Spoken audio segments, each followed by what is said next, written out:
Welcome back, everyone. Some polemicists against Islam insist on referring to Muhammad as a caravan robber. They accuse him of lying in wait to pillage the possessions of others, even people from his own tribe. Are these accusations accurate? Muslim apologists, for their part, have their defenses. Here's Sheikh Khalid Yassin. The Quraysh were criminals. The Quraysh were murderers. The Quraysh was already committing heinous crimes against the believers. So Allah subhanahu wa ta'ala, He inspired the Prophet ﷺ with a dream and with revelation that the Quraysh was moving some of their most precious commodities from one place to the other. So if my enemy, while I was with them, drove me out, while I was with them, killed some of my followers, plotted on my life, and now I'm in a place where I got my own spot and I catch my enemies in between with their commodities. Now, is that called robbing, or is that a strategy of war? Robbery or war, he asks. Well, since those are our only two choices, and the Muslim sources do not portray Muhammad as even being close to anything that you could call war at this point in his career, then by Sheikh Yassin's own logic, it's robbery. And here's everybody's favorite, Yasir Qadhi. The Prophet ﷺ and the Sahaba never attacked caravans unconditionally. They attacked the Quraysh. And there's a big difference. There's a big difference to say that he used to attack caravans all over Arabia and he used to attack the Quraysh. The Quraysh, yes, definitely. The Sahaba would definitely find out where they're heading and attack their caravans. Why?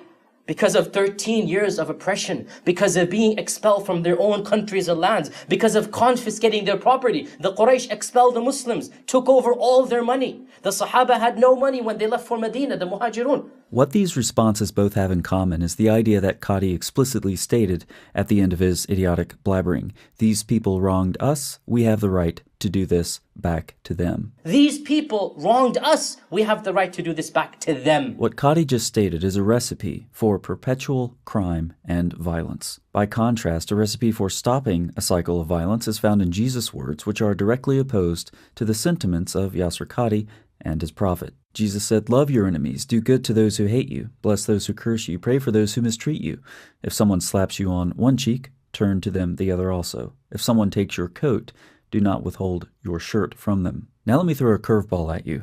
Listen to these quotes from the Satanic Bible. "Hate your enemies with a whole heart, and if a man smite you on one cheek, smash him on the other." And again, a Satanist practices the motto, "If a man smite thee on one cheek, smash him on the other." Now recall Qadhi's words, "These people wronged us.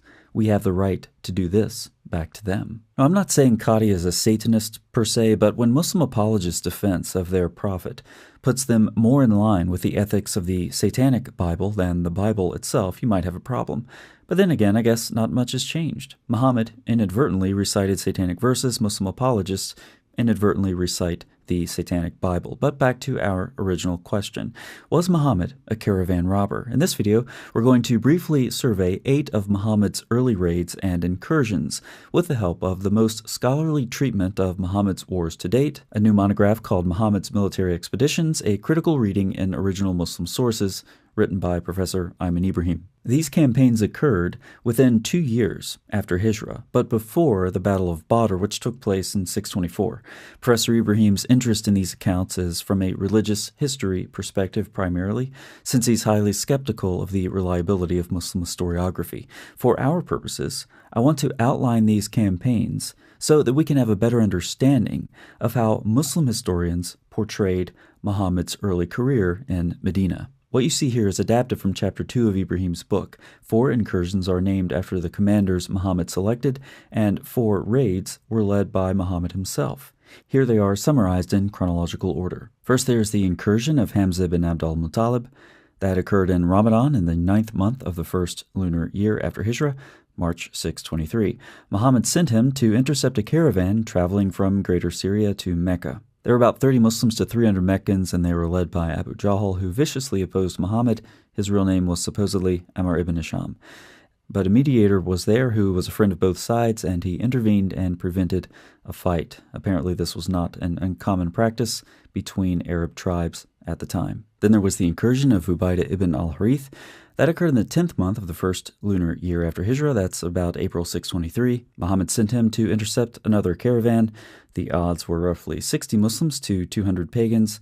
It was basically a skirmish with injuries but no deaths, and amounted effectively to a show of force from the Muslims. And it did highlight the bravery and skill of a warrior called Sa'd ibn Abi Waqqas. And so the next incursion was named after him. It occurred in the 11th month of the first lunar year. That's about May 623. Targeted a caravan of the Quraysh, and it was about 20 Muslim soldiers who went to a location specified by Muhammad. However, the Meccan caravan had left the place a day early, so Sa'd and his men pursued to the limits established by Muhammad and then turned back. Next, Muhammad led a raid on Al-Abwa, and that occurred 3 months after Sa'd's incursion, targeted another Quraysh caravan, did not find the caravan, but instead made an alliance with another tribe. Then Muhammad led a raid on Buwat. It occurred 2 months after Al-Abwa, targeted a wealthy Quraysh caravan. There were about 100 enemy Quraysh present. The Quraysh apparently thwarted the attack, but the Muslim sources are ambiguous on the outcome. Next was Muhammad's raid on Kurz ibn Jabir al-Fihri. This is also called First Badr, or the raid of Safwan. It occurred the same month as the Al-Abwa raid, and it was more or less punitive against Kurz for a livestock dispute. Kurz was not captured. It's a rather anticlimactic event. Next was Muhammad's raid at Al-Ushayra. This occurred 3 months later, and it targeted another large caravan traveling between Mecca and Greater Syria. Somewhere around 150 to 200 Muslims waited a month, and the caravan never showed. Muhammad made a treaty with another Arab tribe, but he did catch up with that caravan and robbed it later. That's the Battle of Badr. And finally, to the fourth incursion, led not by Muhammad, but by one of his commanders. In this case, it was Abdullah ibn Jahash at Nakhla. It occurred 1 month after the raid of Al-Ushayra, 17 months after Hijrah. There were 8, 12, or 13 Muslim soldiers, depending on the source you read. The caravan was seized. Muslims killed Meccans, and this was during one of the sacred months. Muhammad was mad his men violated the sacred month, but then Allah revealed Surah 2:17 and said it was fine. So here we are, less than 2 years from Hijrah, before the Battle of Badr in 624. That's not a long period of time. We have a total of 8 campaigns of various severity, classified by Muslim historians as incursions or raids. 4 were led by Muhammad and 4 by his commanders. All except 1 had the stated goal of caravan robbery. Further, when we get to the battles of Badr and Uhud later on, what do we have? That's right, more caravan robbery. So, back to our original question. Why do some polemicists against Islam refer to Muhammad as a caravan robber?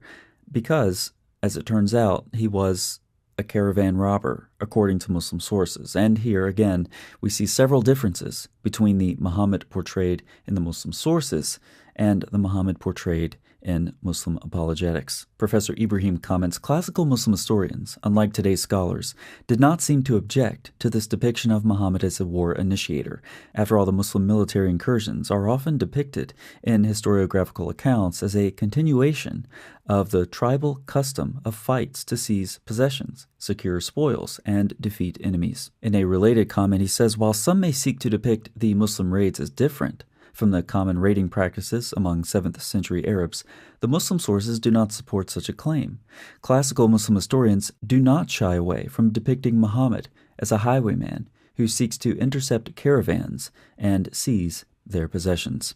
Addressing another popular Muslim claim, he continues, contrary to modern Muslim apologetic claims that all Muslim raids were launched in self-defense, this narrative, in this case he's referring specifically to the incursion of Ubaidah, indicates otherwise. But wasn't Muhammad just spreading Islam? Contrary to traditional Muslim arguments, the reports of these early incursions do not state that any proclamation of Islam took place. While traditional interpretations advanced by some Muslim scholars tend to depict the military incursions as aiming to proclaim Islam to non-believers, this is not supported by textual evidence we possess. So I have a novel suggestion for Muslim apologists. When people point out that Muhammad's moral and ethical judgment was seriously compromised, resulting in, among other things, a caravan robbery addiction that, even more problematically, Allah approved of. All Muslim apologists need to do is point to the many occasions where Muhammad or his men, under his direction, failed to seize their intended caravan. So many times those slippery Quraysh eluded them. So yes, admit that Muhammad attempted to rob caravans, a lot of caravans. But on the positive side, while he was a caravan robber, he wasn't very good at it. Thanks so much for watching. I'll see you next time.